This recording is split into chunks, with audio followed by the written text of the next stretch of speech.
स्वागत है आप सभी का अपना उत्तराखंड में। मैं हूं नीलू। तो करते हैं खबरों की शुरुआत। उत्तराखंड में 15 मार्च से अब तक कोरोना के कुल 7 मामले सामने आए, जिनमें से 2 मरीज ठीक होकर डिस्चार्ज कर दिए गए।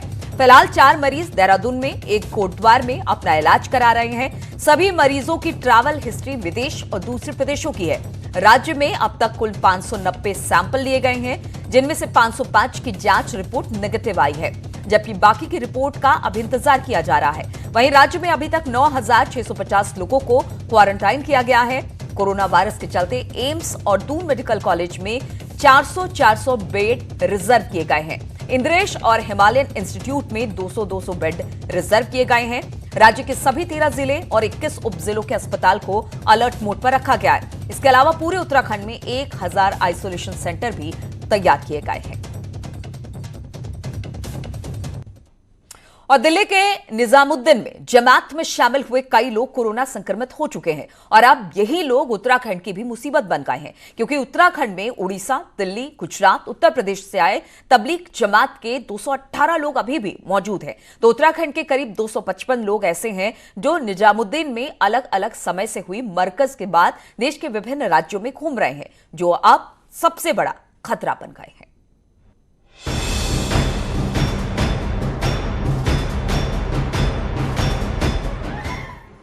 कोरोना जैसी महामारी के लिहाज से अभी तक कमोबेश उत्तराखंड में सब कुछ कंट्रोल में चल रहा था, लेकिन दिल्ली के निजामुद्दीन में हुई मरकज जमात ने उत्तराखंड में भी भूचाल ला दिया है। मरकज में आए जमातियों के कोरोना संक्रमित होने के बाद प्रशासन के भी हाथ पांव फूल गए हैं और अब जोर शोर से उन सभी लोगों की तलाश शुरू कर दी गई है जो निजामुद्दीन के रास्ते होते हुए उत्तराखंड में पसर गए। प्रशासन का दावा है कि उसने करीब करीब सबकी पहचान कर ली है। तबलीगी जमातों में प्रदेश से बाहर गए हैं और जितने बाहर से वापस आए हैं उन सब का डाटा इकट्ठा किया है। तो ऐसे 713 लोग चिन्हित हुए हैं। उनका हम घर घर जाके सत्यापन कर रहे हैं, कौन आया, कब आया, कहाँ रह रहा है, पूरा हमने काम हमारा चालू है। अभी तक हमने 173 लोगों को क्वारंटीन कर दिया है। जनवरी से लेकर अब तक अकेले देहरादून से गई 17 टीमों में 167 जमाती मौजूद हैं, जो यूपी के प्रतापगढ़, मिर्जापुर, सहारनपुर, शाहजहांपुर में घूम रही है। तो एक टीम असम और एक टीम जम्मू कश्मीर में घूम रही है। इन सभी का कहीं न कहीं से निजामुद्दीन कनेक्शन है। पटेल नगर, विकास नगर से गई कुछ टीमें तो निजामुद्दीन में ही रुकी हुई हैं। इसके अलावा गुजरात और यूपी से आए जमातियों की 7 टीमों के 85 लोग देहरादून के विभिन्न हिस्सों में मौजूद है। हरिद्वार से गई जमातियों की 5 टीमों में शामिल 49 लोग इंडोनेशिया, एमपी, यूपी और आंध्र प्रदेश के दौरे पर हैं। तो दूसरी ओर हरिद्वार में इसी मार्च महीने में निजामुद्दीन, दिल्ली और गुजरात से आई जमातियों की 3 टीमों में 30 लोग शामिल थे। तो उड़ीसा, दिल्ली, मुरादाबाद से आई जमातियों की 6 टीमों में शामिल 70 लोग रामनगर और हल्द्वानी के इलाकों में हैं। चंपावत जिले में भी यूपी के मुरादाबाद से आई 10 सदस्यों की टीम डेरा डाले हुए है। तो इधर पौड़ी के कोटद्वार में रोहिणी, दिल्ली और बिजनौर से आई 26 जमातियों की 2 टीमें रुकी हुई हैं। कोटद्वार से गई 17 सदस्यों की टीमें असम और झांसी में हैं, जबकि निजामुद्दीन मरकज में शामिल होने के बाद 8 सदस्यों की एक टीम जम्मू कश्मीर के दौरे पर है। यानी कुल मिलाकर कोरोना की जमात में शामिल हुए इन लोगों ने पूरे उत्तराखंड को सबसे बड़े खतरे में झोंक दिया है और अब सभी को ज्यादा सतर्क रहना होगा। जमातियों की इतनी बड़ी तादाद में आउटगोइंग और इनकमिंग को देखते हुए इस बात की आशंका गहरा गई है कि उत्तराखंड भी कोरोना संक्रमण की दृष्टि से संवेदनशील राज्यों की श्रेणी में शामिल हो सकता है।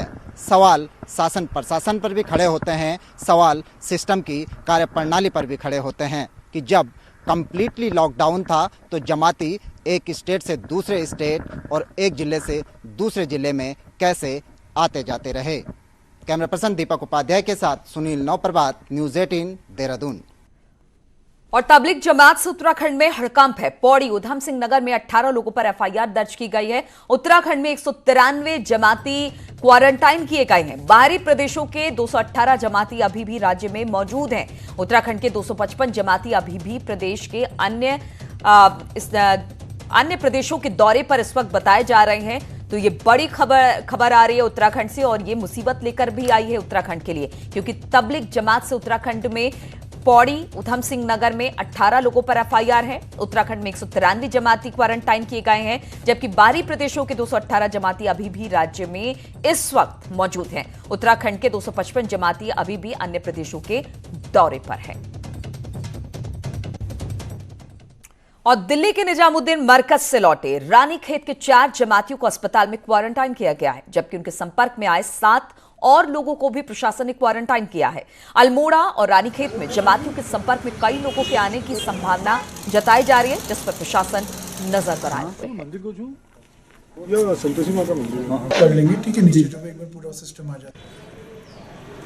ये बताना चाहूँगा कि इसमें विश्वस्त सूत्रों से हम लोगों को सूची प्राप्त हुई है और 4 लोगों को हम लोगों ने पूरा इंस्टीट्यूशनल क्वारंटाइन में रखा है। इस इंस्टीट्यूशनल क्वारंटाइन में उनकी पूरी डेली हेल्थ मॉनिटरिंग 2 बार पूरी की जा रही है। अभी तक कोई भी ऐसे लक्षण प्राप्त नहीं किए गए हैं जिससे कोई भी उनमें कोई बुखार या किसी भी उसके लक्षण हमको प्राप्त नहीं हुए हैं। तो कोई भी अभी कोरोना संक्रमित यहाँ पे व्यक्ति नहीं है। इसके अलावा उनकी कॉन्टैक्ट ट्रेसिंग की जा रही है, उनको स्ट्रिक्ट होम क्वारंटाइन में रखा जा रहा है। ज़रूरत पड़ने पर एहतियातन 3 दिन के इंस्टीट्यूशनल क्वारंटाइन में भी रानीखेत में कुछ लोगों को रखा गया है। और पूरे इसमें प्रशासन पूरी तरह से सजग है कि जमात से आए लोगों में किसी भी तरह कोरोना का संक्रमण। और बीजेपी सांसद अजय भट्ट के ट्विटर हैंडल से कल एक ट्वीट किया गया। इसमें उत्तराखंडी हरियाणा बॉर्डर पर फंसे लोगों को लेकर मुख्यमंत्री और एक कैबिनेट मंत्री को लेकर लिखा गया था कि मामले में दोनों आमने सामने आ गए। हालांकि अजय भट्ट ने आज ट्वीट कर कहा कि मेरा ट्विटर अकाउंट हैक हो गया था। कल जो ट्वीट किया गया वो मुख्यमंत्री त्रिवेंद्र सिंह और कैबिनेट मंत्री यशपाल आर्या और मेरी व्यक्तिगत छवि को धूमिल करने का प्रयास किया गया है। मामले में साइबर सेल में शिकायत की गई है। तो जिस तरह से अजय भट्ट का ट्वीट निकलकर सामने आया था, अब उस पर अजय भट्ट ने सफाई दी है। उनका कहना है कि एक ट्वीट उन्होंने किया और उन्होंने कहा कि मेरा ट्विटर अकाउंट हैक हो गया था। कल जो ट्वीट किया गया था वो मुख्यमंत्री त्रिवेंद्र सिंह और कैबिनेट मंत्री यशपाल आर्या और मेरी व्यक्तिगत छवि को धूमिल करने का प्रयास था। और बातचीत करने के लिए किशोर रावत इस वक्त देहरादून से हमारे साथ जुड़ गए हैं। किशोर, जिस तरह से अजय भट्ट का ट्वीट आया कल और फिर आज एक ट्वीट और उन्होंने किया है, उन्होंने कहा है कि मेरा ट्विटर अकाउंट किसी ने हैक कर लिया था और ये सब कुछ नेताओं की छवि को धूमिल करने का प्रयास है, इसको किस तरह से देखा जाए? देखिए, काफ़ी सीरियसली इशू है। कारण यही है कि जिस तरीके से क्योंकि अजय भट्ट पूर्व प्रदेश अध्यक्ष भी है और इस वक्त नैनीताल से सांसद भी है। ऐसे में अजय भट्ट के ट्वीट से एक ट्वीट होता है जिसमें सोशल मीडिया पे एक खबर होती है, उसको अटैच करके उनके सोशल मीडिया पे डाली जाती है और कहा जाता है कि मुख्यमंत्री और एक कैबिनेट मंत्री आमने सामने हैं। इसको देखकर काफ़ी सीरियस इशू, उन्होंने इस पे साइबर सेल थाने में मुकदमा भी दर्ज करवाया है और कहा है कि इस पर कड़ी से कड़ी कार्रवाई होनी चाहिए, क्योंकि इस तरह की जो ट्वीट है वो कहीं ना कहीं उनकी छवि और मुख्यमंत्री और कैबिनेट मंत्री के बीच में एक दरार डालने की कोशिश की जा रही है। तो जाहिर सी बात में ऐसे में सवाल ये उठते हैं कि आखिर ये कौन लोग हैं इस तरीके से ट्वीट करके छवि को बिगाड़ते हैं और कहीं ना कहीं राजनीतिक अस्थिरता लाना चाहते हैं। वजह यही है कि इस वक्त कोरोना से जबकि पूरा शासन तंत्र और तमाम लोग डॉक्टर यहाँ पे लड़ रहे हैं, उस समय ऐसा ट्वीट आता है तो कहीं ना कहीं ये काफी सीरियस इशू है। ऐसे में इससे पहले भी बीजेपी के कई नेताओं के ट्वीट से फर्जी ट्वीट करने की बातें सामने आई थी। इसमें एक सबसे बड़ा ट्वीट है कि पूर्व मुख्यमंत्री और बीजेपी के बड़े नेता खंडूरी, मेजर जनरल खंडूरी के ट्वीट से भी एक फर्जी ट्वीट किया गया था। उसके बाद काफी शिकायतें हुई थी और इसके बाद मामला दर्ज कराया था, लेकिन उस मामले में क्या हुआ इसमें अभी तक तो कोई सामने नजर नहीं आया।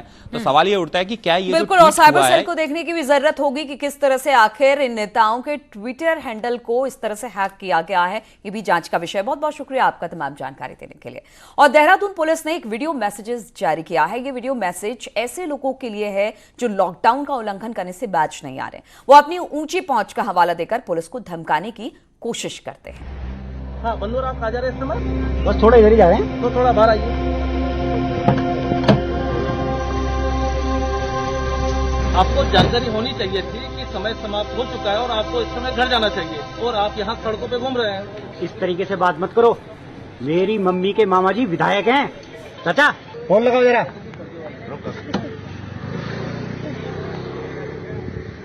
श्रीमान जी, मैं तो समझ गया कि आपके मम्मी के मामा जी विधायक हैं।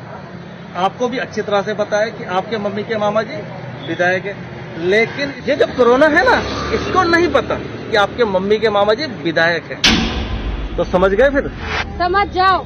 सावधानी ही बचाव है। सावधानी हटी दुर्घटना घटी और आलू पूरी बटी। ये लीजिए मास्क, इसे पहनिए।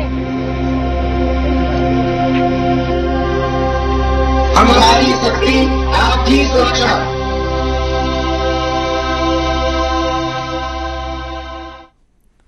और बिल्कुल हम भी यही कह रहे हैं बार बार कि सावधानी रखिए, क्योंकि अगर सावधानी थोड़ी सी भी हटती है तो कोरोना आपको अपनी चपेट में ले लेगा। रुकेंगे छोटे से ब्रेक के लिए। तो पिछले 11 दिनों से लॉकडाउन के चलते सब्जियों के दाम बढ़ते जा रहे हैं। हालात यह है कि गली मोहल्लों में सब्जी बेचने वाले महंगे दामों पर सब्जियां बेच रहे हैं, लेकिन वहीं सब्जी मंडियों में सब्जियों के दाम ठीक ठाक रेट पर हैं। देहरादून के नेहरू कॉलोनी स्थित सब्जी मंडी में फिलहाल सब्जियों के रेट ठीक मिल रहे हैं, लेकिन मंडियों में लगाई रेट लिस्ट जिला प्रशासन के द्वारा प्रमाणित नहीं है, इसलिए जिला प्रशासन के दावे पर सवाल उठते हैं। इसमें जिला प्रशासन ने दावा किया था कि उन्होंने तय रेट लिस्ट सभी सब्जी मंडियों में लगा दी है, लेकिन यहां पर लगे रेट लिस्ट पर कोई प्रमाण नहीं है कि जिला प्रशासन द्वारा ये रेट लिस्ट लगाई गई है। रेट नॉर्मल दे रहे लोग बेचारे, मुझे नहीं लग रहा ये महंगे दे रहे। और पहले जब बल्कि लॉकडाउन नहीं था तब ये महंगे दे रहे थे, लेकिन आजकल ये ठीक दे रहे। क्योंकि इन्हें पता है प्रॉब्लम, और 12 बजे बंद हो जाएगी तो इनकी सब्जियां भी सड़ेंगी अगले दिन, तो ये अपना निकाल के ये लोग भी। 14 अप्रैल तक लॉकडाउन है। लॉकडाउन के चलते खाने पीने की चीजें काफी महंगी हो गई है और जाहिर सी बात है कि इस पे आम लोगों पे असर पड़ रहा है और लोग इस पे शिकायत कर रहे हैं, लेकिन वही प्रशासन कह रहा है कि उसने रेट लिस्ट तय कर दी है और सभी के अनुसार यहाँ पर फल सब्जियां दी जा रही है। और इस वक्त हम एक सब्जी मंडी में मौजूद है और सब्जियों के क्या रेट चल रहे हैं वो जानते हैं। भाई साहब, सब्जियों के क्या रेट चल रहे हैं और किस तरीके से रेट? सर, सब्जियों के तो रेट कभी सस्ते हो जाते हैं, कभी महंगे हो जाते हैं। कभी मंडी में इतनी सब्जी आती है, कभी इतनी कम आती है, क्योंकि मंडी गेट पे एंट्री नहीं हो रही बिल्कुल भी। जितनी एंट्री हो जाती है उतनी सब्जी मिल जाती है सबको, और जितनी कम लोग जाते हैं सब्जियां महंगी हो जाती हैं। अच्छा, क्या क्या रेट चल रहा है इस वक्त? सर, गोभी इस टाइम 25-30 रुपए किलो मंडी में, आलू प्याज 30 रुपए 25 रुपए। सर, 2 क्वालिटी में इस टाइम आ रही है मटर ना, एक पहाड़ की आ रही है, एक प्लेन की आ रही। जो अच्छी क्वालिटी की मटर है वो 60 रुपए 50-60 रुपए बिक रही, और बाकी जो ये पुरानी मटर है वो 30 से 40 रुपए किलो। भाई, टमाटर कितने के? टमाटर सर इस टाइम 30 रुपए किलो है। और जगह भी जैसे ठेली वाले महंगे दे रहे हैं, महंगे आ रहे हैं, बार बार शिकायत आ रही है। शिकायत आ रही जैसे कि विदाउट लाइसेंस वाले हैं, लोग घूम रहे हैं, कहीं 40 से बेच दे रहे हैं, कहीं 50 से बेच दे रहे हैं, और मंडी में आ ही नहीं रहे लोग, तो सस्ते रेट का पता ही नहीं चलता उनको। अब कल हम लोगों ने 9 किलो टमाटर टोटल बेच के गया हूँ, जबकि 650 रुपए पेटी का माल था, फिर भी 30 बेच रहे हैं हम।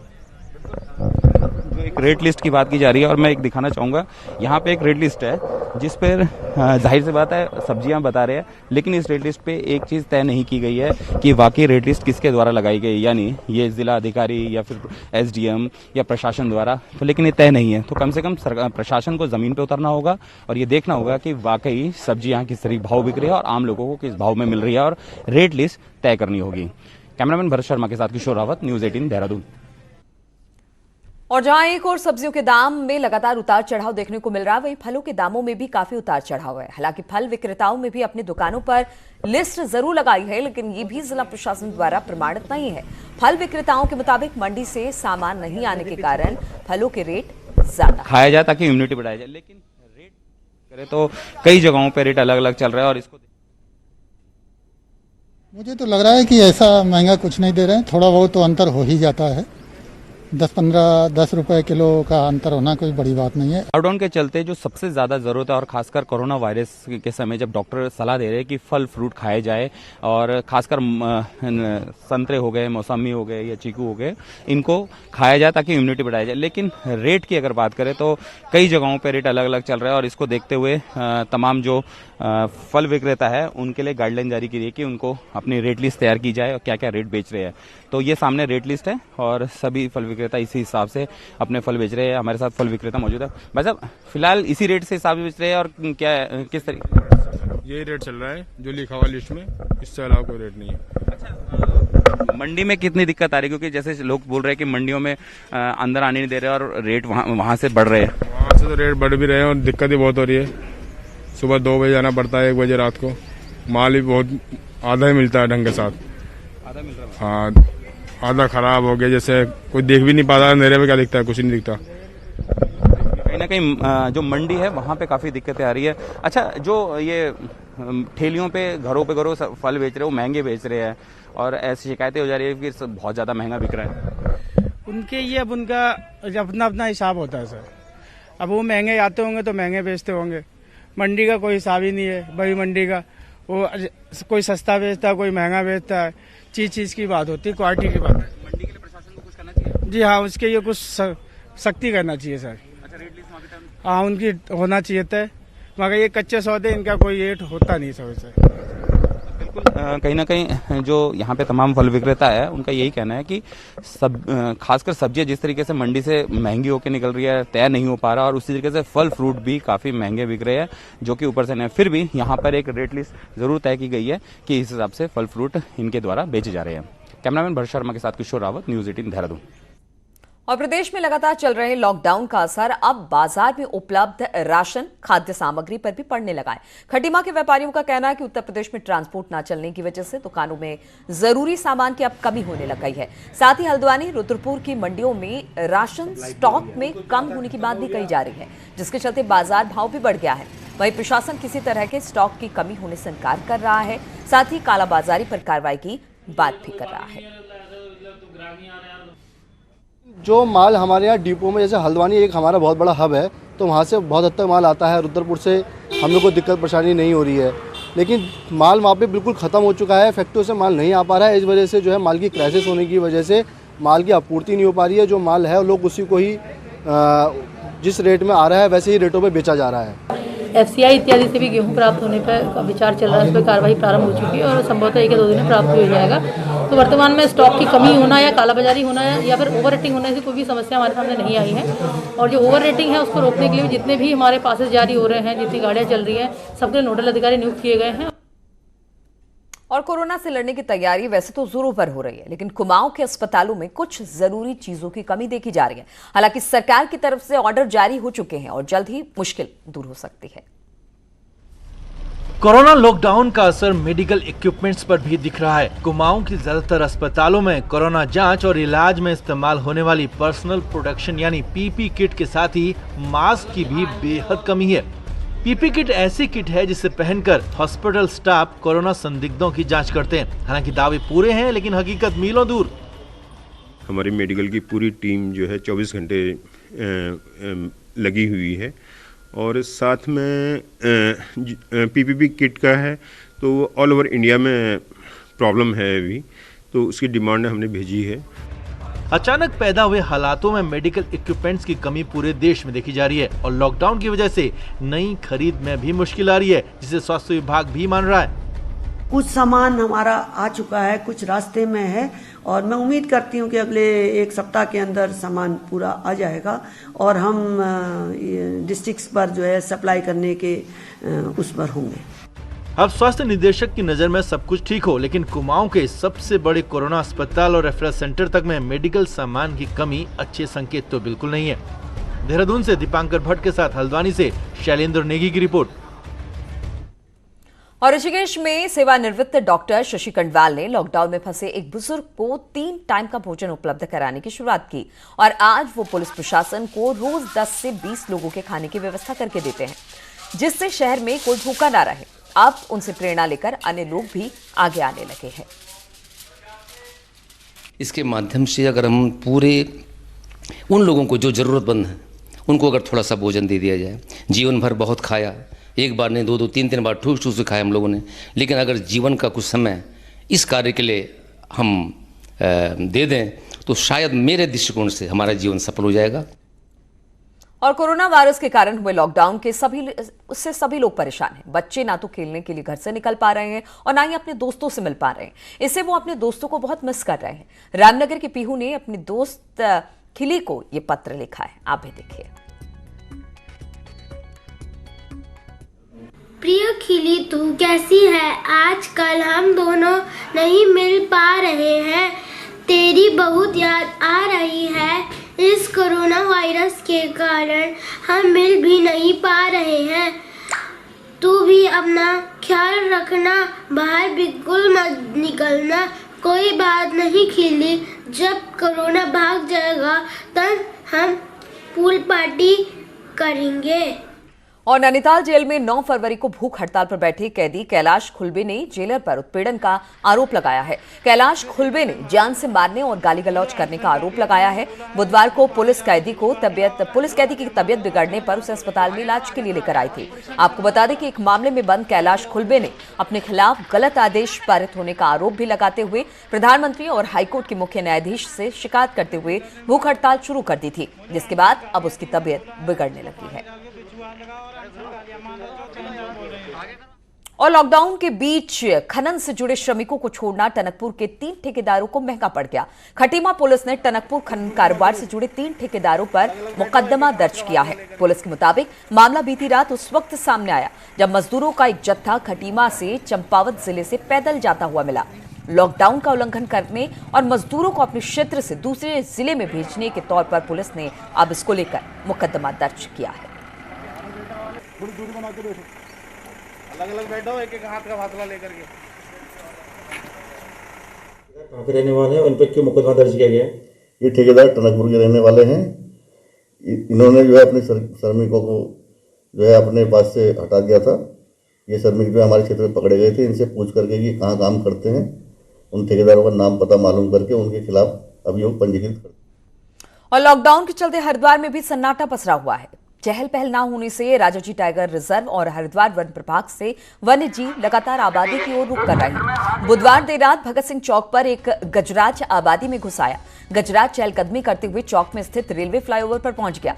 सूचना के बाद मौके पर पहुंचे वन कर्मियों ने रेलवे ट्रैक के निकट आने वाले को आगाह करते हुए इस गजराज को जंगल की ओर खदेड़ा।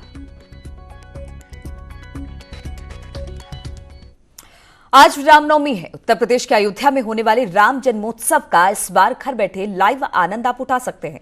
लॉकडाउन की वजह से रामनवमी के दिन होने वाले कार्यक्रम का लाइव प्रसारण किया जाएगा ताकि लोग घर बैठे रामलला के दर्शन कर सकें।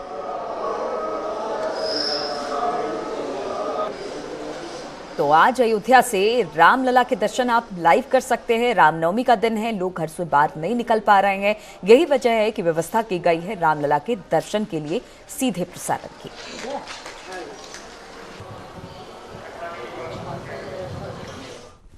और आज रामनवमी का महापर्व है, लेकिन लॉकडाउन के चलते मंदिरों में पूरी तरह से सन्नाटा पसरा है। अल्मोड़ा के मल्ला महल में राजा रुद्रचंद्र द्वारा भगवान राम के चरणों को स्थापित किया गया था। तब से लगातार रामनवमी के दिन भगवान राम के चरणों की यहां पूजा करने सैकड़ों संख्या में लोग आते हैं, लेकिन लॉकडाउन के चलते आज मंदिर सुनसान है। ये है अल्मोड़ा का रामशिला मंदिर, जहां भगवान राम के चरणों की पूजा की जाती है। आज रामनवमी है। प्रतिवर्ष सैकड़ों की संख्या में लोग अपनी बारी का इंतजार करते थे कि भगवान राम के चरणों की पूजा करके आज रामनवमी के व्रत को सफल बनाया जाए, लेकिन लॉकडाउन का इतना असर पड़ा कि यहाँ पर कोई भी श्रद्धालु पूजा करने के लिए मंदिर में नहीं आ रहे हैं। सिर्फ पुजारी ने मंदिर खोलकर पूजा कर रखी है, इसके अलावा कोई भी भक्त यहाँ नहीं पहुँच रहा है। किशन जोशी, न्यूज 18 अल्मोड़ा। और नैनीताल में लोगों ने मां नैना के मंदिर के बाहर से ही मत्था टेका और अपने परिवार और देश की खुशहाली की कामना की। जरूरी सामान खरीदने बाजार आए लोग मंदिर गेट पर से ही अपना मां के पूजन दर्शन किए और वहीं से वापस लौट गए। हालांकि मंदिर प्रबंधन ने मंदिर में देवी भोग के साथ पूजा पाठ किया और कामना की कि जो कोरोना जैसी बीमारी है उससे जल्द मुक्ति मिल सके। नवरात्रि बहुत अच्छे से हमने लोगों ने घर ही में अपना बहुत अच्छे से मनाया है। और हम लोग जो रोड में मतलब पड़े हैं, मेड लोग जो जिस आदमी को भी खाना नहीं मिल रहा उसको उस तरीके से हम लोग दे रहे हैं। फल, खाना, दूध, दही, इस तरीके से हम लोग समाज में वितरण कर रहे हैं। वसुधैव कुटुंबकम वाली जो हम लोगों की भावना है, सनातन धर्म की जो परंपरा रही है आज तक, तो इसीलिए सबके लिए, पूरे संसार के लिए, विश्व के लिए एक ऐसी भावना को लेकर के हम लोग भी भगवान की उपासना, माता की उपासना, शक्ति की उपासना कर रहे हैं। तो इसी के साथ अपना उत्तराखंड में फिलहाल इतना ही।